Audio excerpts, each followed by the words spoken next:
on today's episode.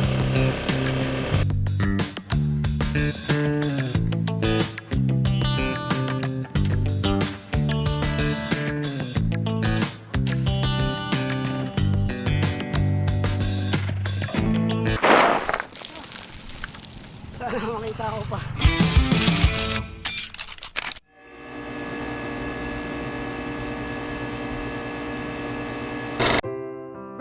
Nung bata pa ako, lagi kong ini-imagine na ako si Luke na may lightsaber at X-Wing. Nung sumunod na taon, nakahiligan ko ang pro wrestling at mula nung napanood ko yung laban ni Randy Savage at The Ultimate Warrior, naisip ko na maging pro wrestler sa WWE. Then, at age 10, napanood ko yung movie na Rad at nangarap ako maging pro BMX rider like Crew Jones. Yan yung mga sagot natin sa tanong na ano ba ang gusto natin maging paglaki. Pero, none of those dreams came true. Until, I bought a motorcycle.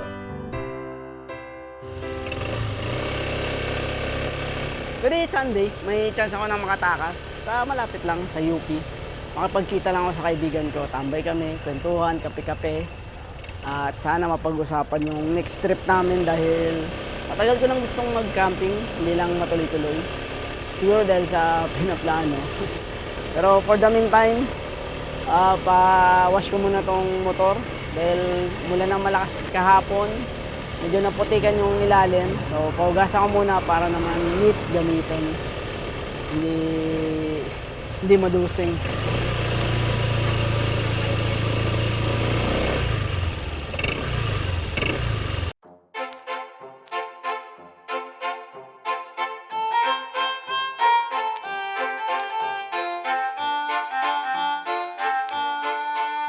My 10-year-old self will be excited to know that for the past year, nakapag-adventure ako, traveling long distances, crossing rivers, through the mountains, above the clouds, riding a motorcycle.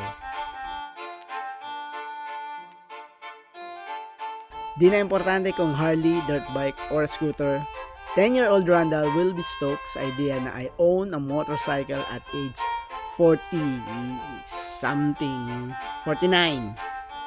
Hindi man siya big accomplishment sa iba dahil most middle-aged men I know achieve this goal earlier in their life.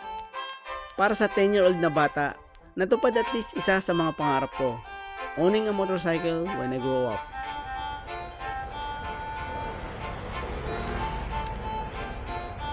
Masarap talagang gamitin yung motor pagka malinis. Hindi nakakairita. Magaan ang pakiramdam. Sarap ipamasyal. Grabe ang traffic ngayon. Grabe talaga traffic dito sa Manila. Lalo na pag dito yung ganitong papunta sa EDSA. Nagmo-merge yung mga sasakyan galing sa mga iba-ibang street. Tas lahat magkikita-kita sa EDSA. Kaya pati yung mga secondary road traffic. Buti na lang, nakakamotor ako. Kahit pa paano nakasingit-singit, mabilis. Yun yung maganda sa motor eh. Kaya yun yung isang bagay ba't bumili ko ng motor para makaiwas sa traffic. Matagal ko na talagang gusto magkaroon ng motor. Mula pa nung nagkaroon ako ng license to drive a motorcycle, dinano ko na talaga bumili ng sarili kong motor. At in-imagine ko na rin yung mga lugar na mararating ko on two wheels. May mga daan kasi o kalsada na hindi kaya ng four wheels or alanganin. Yung mga masusukal na daan, mahirap pasukin ng ordinaryong sasakyan. Di tulad ng motor, anytime na meron kang makitang interesting na nalampasan, madali-daling balikan, madaling mag-U-turn, balikan mo, pasukin mo, kung backroads man yan, rough terrain, or mga masukal na daan papasok sa community. Madaling gawin sa motor. At isa pa, okay din siya dahil nakakasalamuha mo yung mga tao sa community, nakakapagkwentuhan ka, madaling huminto. At kung sakali naman na wala kang napala sa pag-explore mo, pwede kang bumalik kung saan ka nagsimula at i-resume yung biyahe.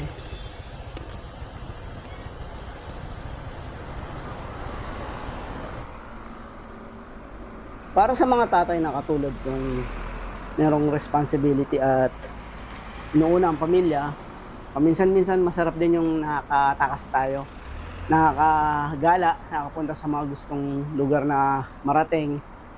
Dahil para sa atin, the best feeling is yung magkaroon tayo ng complete autonomy sa gusto natin gawin. Walang rules, walang schedule, walang nagsasabi kung saan tayo dadaan, kung saan pupunta at kung anong oras uuwi. Kasi you have total control over everything. Yun yung satisfaction na binibigay ng pagmumotor. You just go kasi yun yung nararamdaman mo, yun yung hinahanap ng katawan, and you just let the road leads the way.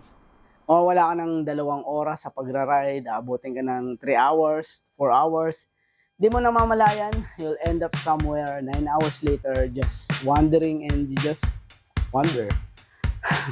Walang expiration ang pangarap natin.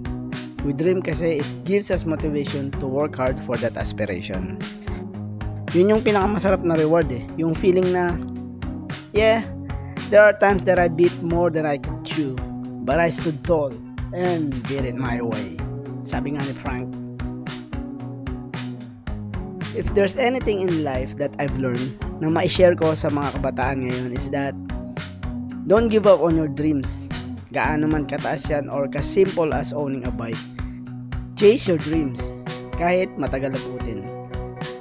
The best satisfaction is the result of all the hard work you put in para ma-achieve mo yung goals as compares to having your goals achieved, if that makes sense. Supposedly, dito kayo magkikita ng kaibigan ko sa may Laya Cafe, dito sa may Roses Street, corner JP Laurel, malapit sa post office dito sa loob ng UP. Kaso hindi siya familiar sa lugar, hindi niya makita yung Laya Coffee, kaya sabi niya puntahan ko na lang daw siya sa may Sunken Garden. Kaso medyo malayo tsaka sayang yung in-order kong kape, so busin ko muna, and then after this puntahan ko siya. Sa ngayon nandito ako sa pahinga ako muna rito sa may football field. Ganda nung araw. Ang ganda ng pwesto rito. Tingnan niyo yung lugar ko rito. May upuan, may puno, sarap magpahinga. May dami nga mga lovebirds dito hindi na rin dalawa. Pero ayan lang natin sila. So, yun nga. Pahinga lang sandali, take some shots, and punta ko na siya rin sa Sunken.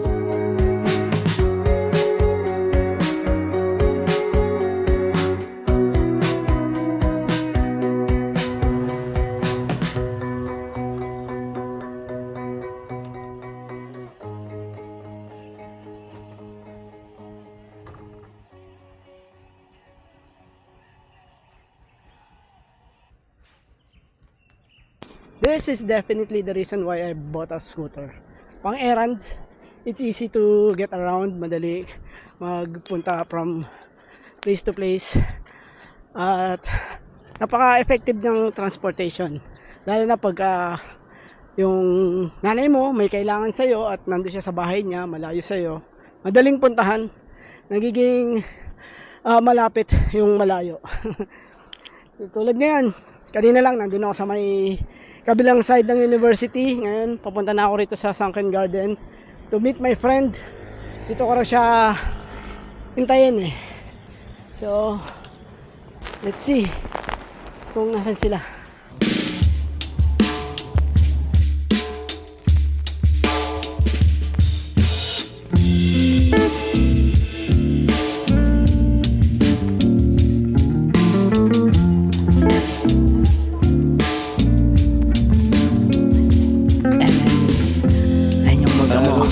Sweet. Haven't been for a while. This twisted dream. Wow, what's sweet. Father and son. And to turn on the light to catch the devil run wild. But it's only me. A ghost drifts by. Hold her so tight. Like a Ala, tinakbo na ko yung drone ko. Nasaan na kaya? Hindi ko napansin yung satellite niya. Hindi pa pala nagko-connect. So nung pinapalipad ko siya pataas, unti-unting nawawala ng control hanggang sa lumayo na ng lumayo. Pero nakikita ko pa sa controller ko.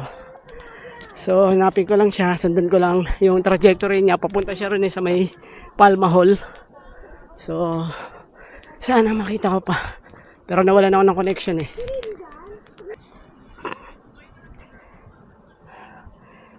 Ayan siya. Kikita yung building na yan. Alam ko yung building na yan eh. Parang sa kabilang side siya. Alam ko yan. Meron kaming road job dyan. Nung nagbabay kami dyan yung ginajump namin. Lapit na yan. Puntahan ko lang. Baka nandito lang sa gilid-gilid yun. Problema pa paano ko makikita yun. Wala na akong connection. Hindi na gumagalaw yung image. Nag-hang na siya. So kailangan tiyagain ko. Tignan ko rito sa mga puno-puno.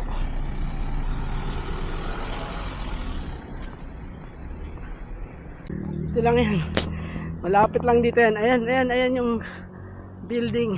See? Ayan siya oh. So nandito lang yan. Hanapin ko. So ayan yung building. Sa likod ko yan. So dito try natin dito.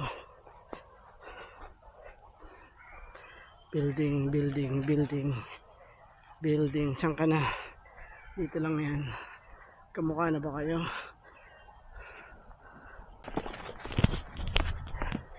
Feeling ko dito yan eh.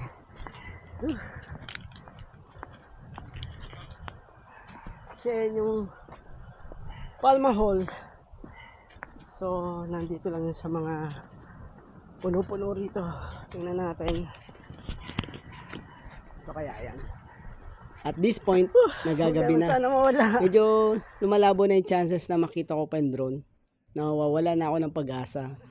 Uwi na sana ako until merong isang lalaking kumakaway sa akin na nakita niya raw yung drone ko. So nilapitan ko at buti naman mabait yung nakapulot at hinintay niya na merong maghanap ng drone bago siya umalis.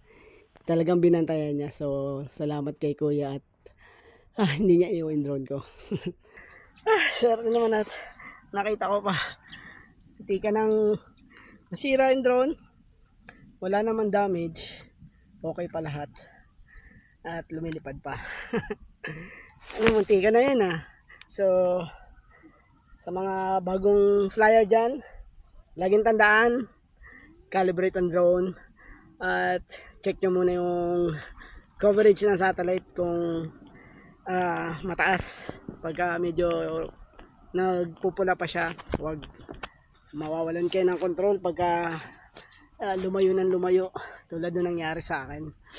Swerte pa rin at familiar ako dito sa UP.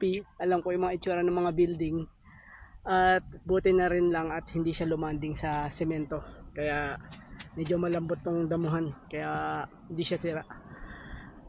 Nakahinga ako ng maluwag dun ah.